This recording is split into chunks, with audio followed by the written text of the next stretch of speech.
Hi friends, Ayyanar துணை serial இனி வரப்போகிற எபிசோட்ஸ்க்கான ப்ரோமோ தான் இந்த வீடியோவில் பார்க்க போகிறோம். வாங்க ஃப்ரெண்ட்ஸ் பார்க்கலாம். சோழனும் நிலாவும் ராகா விஷயத்தை பேசி பயங்கரமான சண்டை போட்டாங்க. நிலா அதனால் கோச்சிக்கிட்டு வீட்டில் போய் உட்காந்துக்கிறாங்க. சோழன் வராரு. சோழன் கிட்ட கேட்குறாங்க.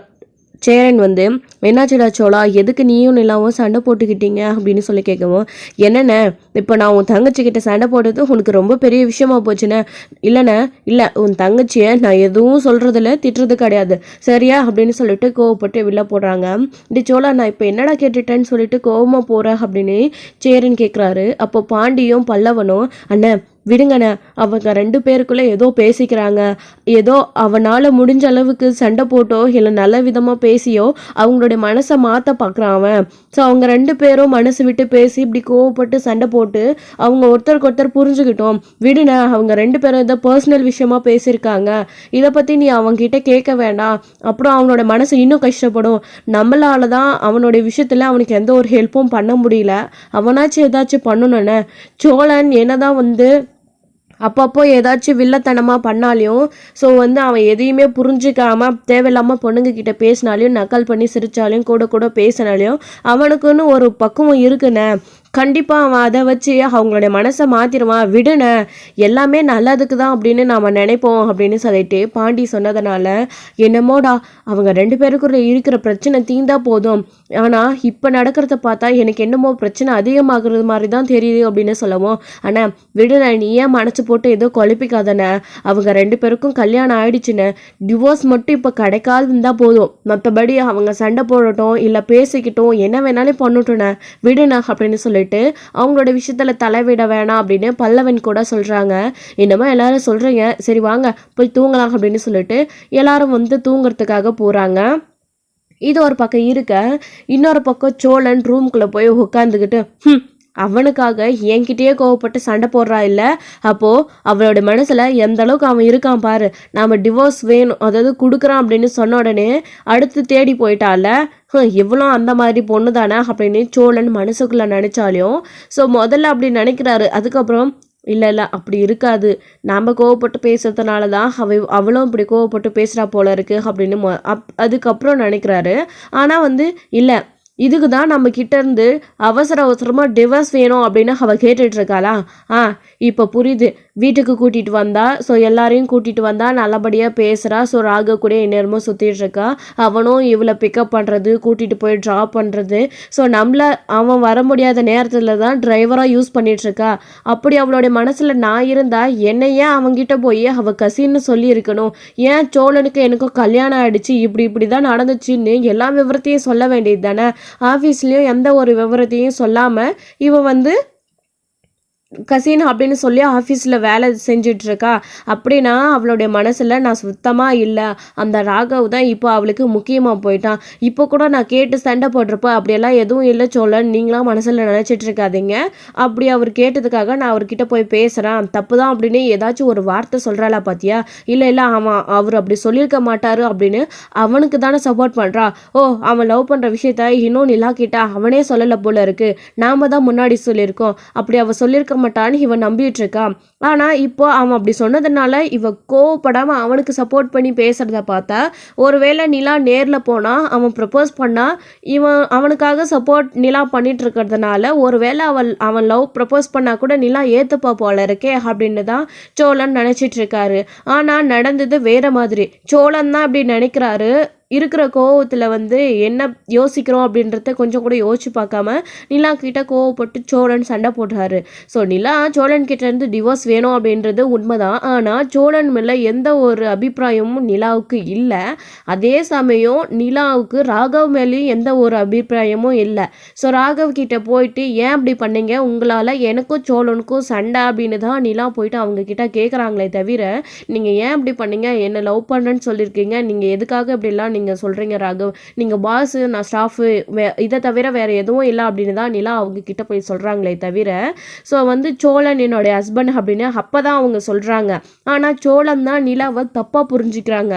ராகவுக்காக நிலா சப்போர்ட் பண்ணி பேசின விதத்தை வச்சு சோழன் வந்து நிலாவுக்கு ராகவை தான் பிடிச்சிருக்கு. அவனும் ஆர்கேடெக்கு, இவங்களும் ஆர்கேடெக்கு. ஒருவேளை 2 பேரும் என்கிட்டேருந்து டிவோர்ஸ் வாங்கிட்டு அவங்க 2 பேரும் சந்தோஷமா வாழலான்ற மாதிரி சோழன் அவசரப்பட்டு பேசிட்டாரு. ஒருவேளை சோழன் இது எதுக்காக நிலா கிட்ட யோசிக்காம வார்த்தையை விட்டுருப்பாரு அப்படின்னா, ஸோ நிலாவுடைய மனசுல என்ன இருக்கு அப்படின்னு நம்ம தெரிஞ்சுக்கலாம். நம்ம மேலே அவளுக்கு ஆர்வம் இருக்கா, இல்லை அந்த ராகவ் மேலே இருக்கா அப்படின்றத நம்ம தெரிஞ்சுக்கலாம் அப்படின்றதுக்காக கூட சோழன் வந்து இந்த மாதிரி மனசில் ஒரு விஷயத்த வச்சுக்கிட்டு வெளியில் நம்ம யாருக்கும் தெரியாத மாதிரி சோழன் நிலா கிட்ட கூட இப்படியே ஹர்ட் பண்ணுற மாதிரி பேசியிருக்கலாம். ஏன்னா இந்த டிவோர்ஸ் விஷயத்துலையோ சோழன் வந்து இப்படி தான் ஒரு முடிவு எடுத்திருக்காரு. ஸோ இப்படி நம்ம கோவப்பட்டு பேசுறதுனால டிவோர்ஸ் கொடுக்குறான் அப்படின்னு சொல்கிறதுனால அவளுக்கு என் மேலே இருக்கிற அவளோட மனசில் இருக்கிற காதல் வெளிவரும். ஸோ நம்மக்கிட்ட இந்த டிவோர்ஸ் வேணாம் அப்படின்னு சொல்வா அப்படின்னு முடிவு பண்ணி தான் ஆல்ரெடி வந்து சோழன் வந்து டிவோர்ஸ் கொடுக்குறான் அப்படின்னு சொல்லியிருக்காரு. இதை பற்றி நடேசன் கிட்ட கூட சொல்லியிருக்காரு. ஆனால் நடேசன் வந்து வேறு விதமாக சொன்னார், இப்படியெல்லாம் பண்ணுறதுனால போனால் போகட்டும் தூக்கி போட்டுட்டு போயிடுவாடா அப்படின்னு. ஆனால் சோழன் ஏதோ ஒரு மனசில் கணக்கு போட்டுக்கிட்டுதா என்ன ஆனாலும் சரி நிலா கிட்டேருந்து டிவோர்ஸ் மட்டும் வாங்கவே கூடாது, நம்ம மனசளவில் நிலாவை நினச்சிட்டோம் அப்படின்னு கல்யாணமும் ஆயிடுச்சு, இந்த ஜென்மத்தில் அவள் மட்டும்தான் எனக்கு மனைவி அப்படின்னு அவரோட மனசுக்குள்ளே ஸ்ட்ராங்காக ஒரு விஷயத்த நினச்சி வச்சுக்கிட்டு தான் இந்த மாதிரி எல்லாம் சோழன் வந்து நிலா கிட்ட ஹர்ட் பண்ணி பேசுறதும் சரி, சந்தோஷமாக பேசுறதும் சரி, அவங்களோட மனசை மாற்றுற விதத்துலையும் சரி சோழன் நடந்துக்கிறதுக்கு காரணம் இது மட்டும்தான். அவர் நினச்ச மாதிரி நிலாவோடைய மனசில் இருக்கிற ஆசையும் உண்மையும் இப்போ தான் கொஞ்சம் கொஞ்சமாக வழியில் வருது. ஆனால் அது சோழனுக்கு தெரியாமல் நடக்குது. நிலா ஆஃபீஸில் மறுநாள் காலையில் தூங்கி எழுந்திரிச்ச உடனே ஆஃபீஸ்க்கு கிளம்புறாங்க. சோழன்கிட்ட கூட பேசுறது கிடையாது, அவங்களுடைய முகத்துலையும் முழுகிறது கிடையாது. ஸோ யாரும் பிக்கப் பண்ண வரவேனா, பல்லவா நீ காலேஜுக்கு வரையா இல்லையா, நான் கிளம்பட்டுமா அப்படின்னு சொல்லிட்டு நேராக நிலா வந்து கிளம்புறாங்க. அண்ணி நானும் வரேன் அப்படின்னு கூடவே வந்து போகிறாங்க. பல்லவன் கூட சோழனை கூப்பிட்றது கிடையாது, அங்கே வந்து ட்ராப் பண்ணணுன்றதுக்காக அவங்க 2 பேருமே கிளம்பி போயிடுறாங்க. சோழன் வந்து அப்போ தான் காஃபி குடிச்சிட்டு உட்காந்துட்ருக்கவும் அவருக்கும் திரும்பவும் டென்ஷன் ஆகிடுது. அவர் என்ன பண்ணுறாரு அப்படின்னா அந்த டீ டம்ளர் தூக்கி அப்படியே ஓங்கி பட்டார்னு போட்டுடுறாங்க. அப்போது இது பார்த்து பாண்டிக்கும் சேரனுக்குமே ஒரு மாதிரி ஆகிடுது. டே என்னடா நீங்கள் 2 பேரும் இப்படி பண்ணிகிட்ருக்கீங்க, உங்கள் 2 பேருக்குள்ளே என்ன தான் பிரச்சனை, ஏண்டா சோழா நிலா உன் முகத்தை கூட பார்க்காம போகுது அப்படி நிலா கிட்டே என்ன தான் பேசினா அப்படின்னு. ஆனால் வேண்டாண்ணா என் வாயை எதுவும் கிளறாத, பேசாமல் போனேன், நேற்று அவங்க என் வாயை என்னாச்சு அப்படின்னு கிளற வரைக்கும் தான் இந்த அளவுக்கு பிரச்சனை போயிருக்கு, நீயும் அதை தெரிஞ்சுக்கணும்னு ஆசைப்பட்டு தேவையில்லாமல் எதுக்கு நான் சண்டை அப்படின்னுவோம். டே போதும் நிறுத்துடா, உங்கள் 2 பேருக்குள்ளே என்னடா பிரச்சனை, உங்கள் 2 பேரும் நீங்கள் சேர்ந்து வாழணும்னு தான் நாங்களும் ஆசைப்படுறோம், இப்படி நீங்கள் சண்டை போட்டுட்டு இருக்கிறதுனால உங்கள் 2 பேரும் உங்களுக்குள்ளே ஏதாச்சும் பிரச்சனை வந்து நீங்கள் 2 பேரும் சீக்கிரமாகவே பிரிஞ்சிருவீங்க அப்படின்னு எங்களுக்கு ரொம்ப பயமாக இருக்குடா, நாங்கள் உங்கள் நல்லதுக்காக தான் கேட்குறோம், அண்ணனும் அதுக்காக தான் கேட்குது, அண்ணன்கிட்ட கோவப்படாமல் முதல்ல என்ன சண்டைன்னு சொல்லுடா, ஏதாச்சும் உனக்கு வந்து எங்களால் ஹெல்ப் பண்ண முடிஞ்சால் நாங்கள் பண்ணுவோம்ல அப்படின்னு சொல்லிட்டு பாண்டி கேட்கவும், இதை யாராலையும் சரி பண்ண முடியாதுடா, அவளே அதுக்கு சப்போர்ட் பண்ணி தான் பேசிட்டு போகிறா, நீங்கள் என்ன பண்ண முடியும் அப்படின்னு கேட்கவும், என்னடா யாருக்கு சப்போர்ட் பண்ணா நிலா என்ன ஆச்சு அப்படின்னு கேட்கவும், அண்ணா அன்றைக்கி ஒரு நாள் நிலாவை நான் அவங்க ஆஃபீஸில் இருக்கிற எல்லாருமே ரெஸ்டாரண்ட் போயிருக்காங்கன்னு சொல்லிட்டு நிலா என்னை பிக்கப் பண்ணுறதுக்காக மெசேஜ் பண்ணியிருந்தான், நான் போய் கூட்டிகிட்டு வந்தேன்னு சொன்னேன்லண்ணே அப்படின்னு. ஆமாண்டா அது என்னாச்சு அதுக்கப்புறம் ஏன் அப்படின்னு. அங்கே தான் என்ன பிரச்சனையே அப்படின்னும், என்னடா பிரச்சனை அப்படின்னு. அதானே நிலாவுடைய பாஸ் ராகவ் இருக்கல, ராகவ் அவனை பார்த்தாவே எனக்கு அப்படி கோவமாக வருதுண்ணே, அவனால தானே எங்கள் 2 பேருக்குள்ளே சண்டை அப்படின்னு சொல்லவும், என்னடா சோழ சொல்கிறா, அவர் என்ன பண்ணாரு அப்படின்னு கேட்கவும், அண்ணா அவன் என்னை கூப்பிட்டு நிலா என்னுடைய ஹாலுன்னு சொல்கிறானே, எனக்கு எவ்வளோ கோவம் வரும் நீயே சொல்லுண்ணே அப்படின்னு சொல்லவும், டி சோழா என்னடா சொல்கிற, நிலாவுக்கும் உனக்கு தான் கல்யாணம் ஆயிடுச்சுல, அப்புறம் எப்படிடா அவருடைய பாஸு நிலா என்னுடைய ஆளு அப்படின்னு சொல்ல முடியும் அப்படின்னு ஷாக் ஆகி சேரன் வந்து கேட்கவும், அண்ணே புரியாத மாதிரி பேசிகிட்டு இருக்கானே, நிலாவுக்கும் எனக்கும் கல்யாணம் ஆயிடுச்சுன்னு உனக்கு தெரியும், பாண்டிக்கு தெரியும், பல்லவனுக்கு தெரியும், ஏன் அவருக்கு கூட தெரியும், ஆனால் அவருடைய பாஸ்க்கு தெரியுமாண்ணே, இவ என்ன புருஷன்னு சொல்லவே இல்லையே, இவ தான் என்னுடைய கசின்னு சொல்லி வச்சிருக்காளே, அப்புறம் பின்ன வேற என்ன பண்ணுவான் அவனும், பார்க்க நிலா வேற அழகா இருக்காங்க, படித்த பொண்ணு, ஸோ வேலைக்கே அங்கே போயிருக்காங்க, ஸோ யாராக இருந்தாலும் நிலாவை பார்க்க தானே தோணும், ஸோ அதான் என்னை கூப்பிட்டு நிலா என்னோட ஆடுன்னு சொல்கிறான், எனக்கு கோவம் வந்துச்சுண்ணே அப்படின்னு சொல்லவும், ஓ சோழா இதுக்கும் நீயும் நிலாவும் சண்டை போடுறதுக்கு என்னடா, ஒருவேளை ராகவ் சொன்னதை நிலா கிட்ட சொல்லி சண்டை போடுறியா, நீ ராகவை லவ் பண்ணுறியான்னு கேட்டு நிலா கிட்ட சண்டை போடுறியாடா, இல்லைடா நிலாலாம் அப்படிப்பட்ட பொண்ணு கிடையாது, அப்படியெல்லாம் நிலா பண்ணியிருக்காதுடா அப்படின்னு சொல்லவும், அண்ணா நான் சொல்ல வரத முழுசாக கேளுண்ணே, ஆனால் நான் அதனால தான் அவகிட்ட எதுவுமே அவளை வாயை திறந்து கூட இந்த விஷயத்தை பற்றி அவகிட்ட பேசவே இல்லை, நான் என் பாட்டுக்கு நான் உண்டு என் வேலை உண்டுன்னு இருந்தேன், நீங்கள் ஏன் இப்படி இருக்கீங்க, எதுக்காக இப்படி இருக்கீங்க, எப்பயுமே பேசிகிட்டே இருப்பீங்களேன்னு என்னை கேட்டுக்கிட்டே இருந்ததுனால நான் உங்கள் பாஸ் இப்படி சொல்கிறாருன்னு அவகிட்ட சொன்னேன். அதனால் அவர் அப்படியெல்லாம் பண்ணியிருக்க மாட்டார் அப்படின்னு அவனுக்காக சப்போர்ட் பண்ணுறானே. ஆனால் நிலா அந்த ப்ராஜெக்ட் நல்லபடியாக பண்ணான்றதுக்காக ஒரு வாட்ச் கொடுத்தான். அந்த வாட்சில் எப்படியெல்லாம் போட்டு வச்சுருக்கான் நீங்களே பாருங்கண்ணா அப்படின்னு அதை பாண்டிக்கிட்டேயும் சேரன்கிட்டையும் எடுத்து காட்டவும் அதை பார்த்துட்டு அவங்களுமே ஷாக் ஆகிடுறாங்க. என்னடா அது, இந்த பாஸ் அவன் நிலாவுடைய பாஸ் ராகவ் ஏன்டா அப்படிலாம் பண்ணுறாரு அப்படின்னு கேட்கவும், ஏன்னா நிலா மேலே அவனுக்கு காதல்னு நிலாவை அவன் லவ் பண்ணான்னு சொல்கிறான்.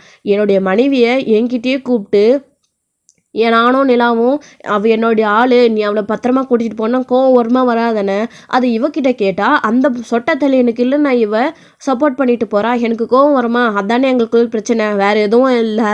அவள் இப்போ நிலா சப்போர்ட் பண்ணிட்டு போகிறத பார்த்தா ஒருவேளை அவன் லவ் பண்ணுன்னு சொன்னால் இவ ஏற்றுப்பா போல இருக்கே, நீங்களும் போயிட்டு என் தங்கச்சி நல்லா இருக்கணும்னு அதான் நானும் டிவோர்ஸ் கொடுக்குறேன்னு சொல்லிட்டேன், உங்கள் தங்கச்சி நீங்கள் போய் வாழ்த்திட்டு வாங்க அப்படின்னு சொல்லுவோம்.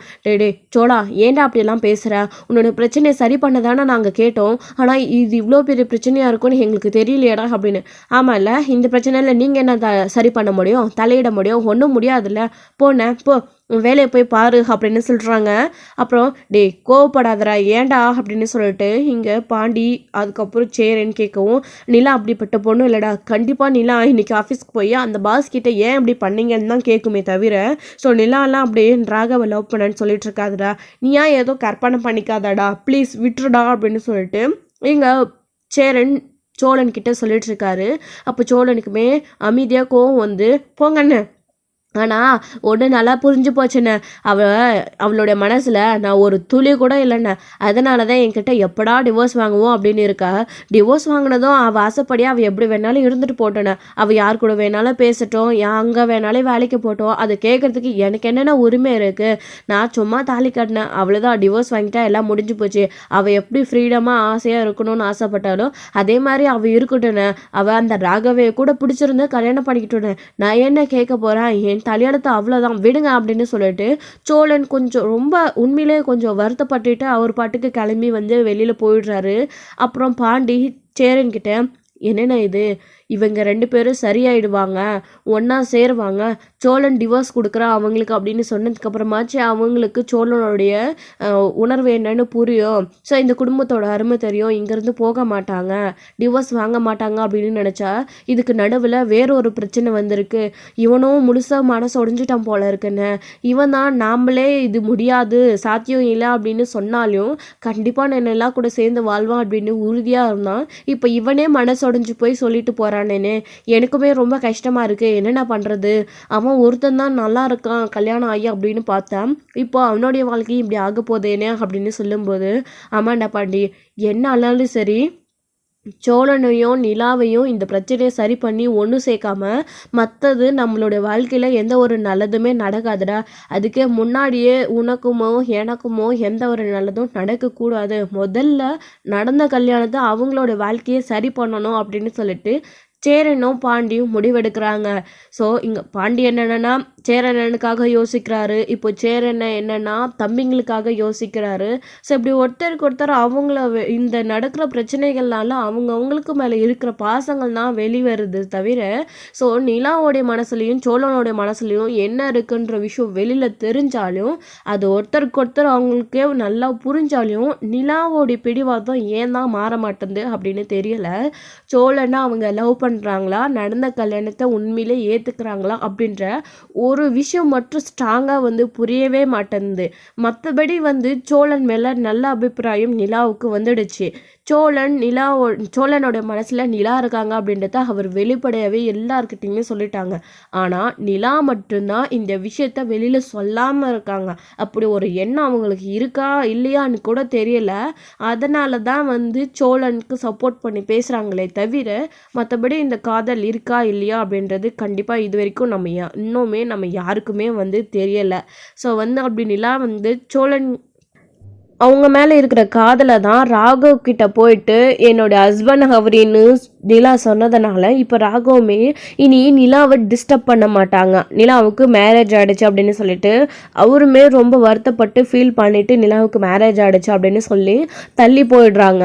அப்போது வந்து நிலா வந்து இப்படி வந்து சொன்னதுனால உண்மையிலேயே அவங்க ஆண் மனசில் சோழன் என்னுடைய ஹஸ்பண்ட் அப்படின்னு சொன்னதுனால சோழன் கூட அவங்க சேர்ந்து வாழணும் அப்படின்னு நினைக்கிறாங்களோ என்னவோ இப்போ தான் அவங்க வாயை திறந்து அதை சொல்லியிருக்கிறாங்களா, இல்லை எனக்கு கல்யாணம் ஆயிடுச்சு சோழன் என்னோட ஹஸ்பண்ட் அப்படின்ற விஷயத்த வச்சு இதுக்கு முன்னாடி ஒரு ப்ராப்ளம் வானதியோட வீட்டில் இருந்து கார்த்திகோட வீட்டில் இருந்து வந்த போதெல்லாம் அவங்க சோழன் கட்டின தாலியை கழுத்தில் போட்டுக்கிட்டு, ஸோ நான் இந்த வீட்டு மருமகளாக நான் எல்லாத்தையும் கேட்பேன், நீங்கள் எப்படி இப்படி வந்து தேவையில்லாமல் இந்த வீட்டு ஆளுங்க மேலே பழி போடுற விஷயம் வச்சுக்காதீங்க, நான் இந்த வீட்டில் சந்தோஷமாக தான் வாழ்கிறேன் அப்படின்னு நிலா சொன்னது, இப்போ ராகவ் கிட்ட சோழன் என்னோட ஹஸ்பண்ட் அப்படின்னு சொன்னது. ஸோ இது எல்லாமே ஒரு வேளை சுற்றி நடக்கிற பிரச்சனைகள்னாலையும் சூழ்நிலைகள்னாலையும் வந்து ஸோ அந்த குடும்பத்தை காப்பாற்றணும், அவங்க காப்பாற்றிக்கணும் அப்படின்றதுனால நிலா அதை ஒரு கவசமாவோ இல்லை ஒரு பொருளாவோ நினைக்கிறாங்களா, ஸோ எதுக்காக அப்படி சொன்னாங்க அப்படின்ற விஷயம் ஸோ இன்னமும் நமக்கு தெளிவாக வந்து தெரியலை. ஸோ அது வந்து நிலா எப்போ சோழன் கிட்ட தற்காப்புக்காக தான் நான் இப்படியெல்லாம் சொல்கிறேன் நடந்துக்கிறேன் அப்படின்னு சொல்ல போகிறாங்களா, இல்லை உண்மையிலே வந்து சோழன் கிட்ட இருந்து டிவோர்ஸ் வாங்க போகிறாங்களா, ஸோ என்னன்னு தெரியலை. ஸோ அதை வந்து வெயிட் பண்ணி பார்க்கலாம். அடுத்து வந்து இது ஒரு பக்கம் இருக்க, இன்னொரு பக்கம் பாண்டி கடைக்கு போனதுக்கப்புறமா வானதி கிளம்பி பாண்டியை பார்க்க வராங்க. பார்த்தா அவங்க உடம்பு ஃபுல்லாக காயமாக இருக்குது. பார்த்துட்டு என்ன வானதி, நான் நேற்று அவ்வளோ தூரம் பேசிட்டு வந்ததுக்கப்புறமும் உன்னை அடித்தாங்களா அப்படின்னு கேட்குறாங்க வானதியை பார்த்து பாண்டி. ஆமாம் பாண்டி, நீ அப்படி சொல்லிட்டு போயிட்டா யாராச்சும் நம்புவாங்களா, அப்போவே என்ன தடிமாடு எப்படி பேசினான் பார்த்தியா, என் அப்பா மட்டும்தான் நீ பேசினதுக்காக அவனுக்கு இருக்கிற அறிவு உனக்கு இல்லையான்னு திட்டினாங்களே தவிர என் அம்மாவும் என் அண்ணனும் போட்டு என்னை அந்த அடி அடிச்சிட்டாங்க அப்படின்னு சொல்லவும், ஏய் தேவையா இது உனக்கு, இங்கே தான் என்னை டெய்லியும் பார்த்துக்கிட்டு தானே இருக்க, அதை விட்டுட்டு நான் வேலை விஷயமா போகிறேன்னு தெரிஞ்சோ என் கூட வரேன்னு வந்து இப்போ பார்த்தியா, உனக்கு தானே உடம்பு சரியில்லாமல் போச்சு, அதாவது உன்னை தானே இப்போ அடிச்சிருக்காங்க, உடம்பு ஃபுல்லாக காயமாக இருக்குது, இது உனக்கு தேவையா அப்படின்னு பாண்டி பேசவும், பாண்டி உனக்காக நான் இது இல்லை இன்னும் எவ்வளோ வேணாலும் அடி வாங்குவேன் உனக்காக அப்படின்னு சொல்லவும் பாண்டிக்கே ரொம்ப மனசு கஷ்டமாயிடுது. ஸோ திரும்பவும் அவங்க 2 பேரும் வந்து ஹக் பண்ணிக்கிறாங்க. ஏண்டி இப்படி பண்ணுற, உன்னை என்னால் விடவும் முடியல, முழுசாக உன்னை நம்பவும் முடியல, உன்னை புரிஞ்சுக்கவும் முடியலையடி, உன் மேலே எனக்கு இருக்கிறது காதல் தான், ஆனால் நீ எனக்காக இவ்வளோ பண்ணும்போது எனக்கே ரொம்ப கஷ்டமாக இருக்குடி, நீ ஏன் எனக்காக இதெல்லாம் இவ்வளோ பிடிவாதமாக செய்யணும்னு தான் எனக்கு தெரியல அப்படின்னவும், அதான் பாண்டி காதல், நான் உன்னை அந்த அளவுக்கு நேசிக்கிறேன், ஆனால் நீ தான் புரிஞ்சுக்க மாட்டேன்றா அப்படின்னு சொல்லவும், இங்கே பார்வானது உன் மேலே எந்த அளவுக்கு காதல் இருக்கோ, உன்னை எந்த அளவுக்கு நேசிக்கிறனோ அதை விட என் குடும்பமும் எனக்கு முக்கியம், அதை நீ தான் புரிஞ்சுக்கணும், என் குடும்பத்துக்காக நான் சப்போர்ட் பண்ணுறேன் பேசுகிறேன், முதல்ல என் குடும்பம் அடுத்தது தான் நீ அப்படின்னு சொல்லும்போது நீ அதை புரிஞ்சுக்கணும், விட்டு கொடுத்து சந்தோஷமாக இருந்தால் கண்டிப்பாக நம்ம 2 பேரோட வாழ்க்கை நல்லா இருக்கும். ஆனால் நீ அதை புரிஞ்சிக்க மாட்டேன்ற, நீ சோழனோட வைஃப் அவங்க மேலே நான் பாசம் காட்டுறதுனாலையும் என் அண்ணன் மேலே பாசம் காட்டுறதுனாலையும் என் குடும்பத்து மேலே அக்கறை இருக்கிறதுனாலையும் நீ வந்து கோவப்படுற, அந்த அக்கறை என் மேலே இல்லை அப்படின்னு, அப்படியெல்லாம் எதுவுமே இல்லடி, எனக்கு என் குடும்பமும் முக்கியம் நீயும் முக்கியம் அப்படின்னு சொல்கிற, அதை நீ புரிஞ்சுக்கோ, அப்படின்னா என்ன அர்த்தம் நீ புரிஞ்சு நல்லா தெரிஞ்சுக்கோடி, என் குடும்பத்துக்கு ஒரு பிரச்சனைனா நான் அந்த பக்கமும் போய் நிற்பேன், அதை விட உனக்கு ஏதாச்சும் ஒரு பிரச்சனை அப்படின்னா அடுத்து உனக்காகவும் நான் நிற்பேன், இது 2மே ஈக்குவலாக தான் இருக்குமே தவிர எப்பயுமே குறையாது, நீ என்ன நினைக்கிற அப்படின்னா உன் மேலே மட்டும்தான் பாசமாக இருக்கணும், உனக்காக தான் அக்கறையாக இருக்கணும், என் குடும்பத்தை பற்றி நீ யோசிக்கக்கூடாதுன்னு சொல்கிற, அது ரொம்ப தப்பு வானதி, உன்னை எனக்கு ரொம்ப பிடிக்கும், நீ இப்படி சொல்கிறது தான் எனக்கு கோவம் வருது தவிர மற்றபடி உன் மேலே காதல் இல்லைன்னு நீயா நினச்சிக்கிட்டு கோவப்படாத சரியா, என் குடும்பம் எனக்காக எவ்வளவோ பண்ணியிருக்கு, என் அம்மா இறந்ததுக்கப்புறமும் என் அண்ணனை எங்கள் 3 பேரையும் எவ்வளோ கஷ்டப்பட்டு வளர்த்துருக்கு, இந்த குடும்பம் இந்த நிலைமைக்கு ஒரு ஆளாகி நிற்கிறதுக்கு காரணமே என் அண்ணன் தான், அப்படி இருக்கிறபோது என் குடும்பத்தை விட்டுட்டு எப்படி அடுத்து நீ தான் எல்லாமே அப்படின்னு என்னால் தூக்கி போட்டுட்டு வர முடியும் வானதி, அவங்களும் வேணும், எல்லாத்தையும் தூக்கி போட்டுட்டு வர நிலைமை வந்தாலும் நீயும் வேணும் அப்படின்னு தான் நான் நினைக்கிறேன் அப்படின்னு சொன்ன உடனே வானதியுமே எல்லாத்தையும் புரிஞ்சுக்கிறாங்க, சாரி பாண்டி என் மேலே தான் தப்பு, நீ அந்த மாதிரி பண்ண மாட்டேன் அப்படின்னு சொல்லிட்டு வானதி எல்லாத்தையும் புரிஞ்சுக்கிட்டு பாண்டியை வந்து புரிஞ்சுக்கிட்டு ஹக் பண்ணிக்கிறாங்க. ஸோ இதோட இந்த எபிசோடு முடிச்சிருக்காங்க. அடுத்தடுத்த எபிசோடில் என்ன நடக்க போகுது, ஆஃபீஸில் வந்து நிலா போயிட்டு ராகவ் கிட்ட சோழனோட ஹஸ்பண்ட் அப்படின்ற விஷயம் சோழனுக்கு தெரிய வந்தால் கண்டிப்பாக நாம் தான் அவசரப்பட்டு நிலாவை தப்பாக புரிஞ்சுக்கிட்டோம், நிலாவுடைய மனசில் நாம் தான் இருக்கோம், நாம் இருக்கிறதுனால தான் அவ என்னுடைய ஹஸ்பண்ட் அப்படின்னு வாயை திறந்து சொல்லியிருக்கா அப்படின்னு சோழன் கண்டிப்பாக புரிஞ்சுக்குவார். ஸோ அப்படி வந்து எடுத்துக்கிறாரா சோழன், இல்லை ஒரு வேளை அப்படி சொன்னால் அவன் நீ நிலாவை டிஸ்டர்ப் பண்ண மாட்டான் அப்படின்னு நிலா அப்படி சொல்லியிருப்பாளா அப்படின்னு சோழன் நினைக்க போகிறாரா அப்படின்ற பார்த்தலாம். வெயிட் பண்ண நெக்ஸ்ட் வீடியோவில் பார்க்கலாம் ஃப்ரெண்ட்ஸ். தேங்க்யூ. இந்த வீடியோ உங்களுக்கு பிடிச்சிருந்தா லைக் பண்ணுங்கள், ஷேர் பண்ணுங்கள், கமெண்ட் பண்ணுங்கள். மறக்காமல் பெல் ஐக்கானை கிளிக் பண்ணி வச்சுக்கோங்க.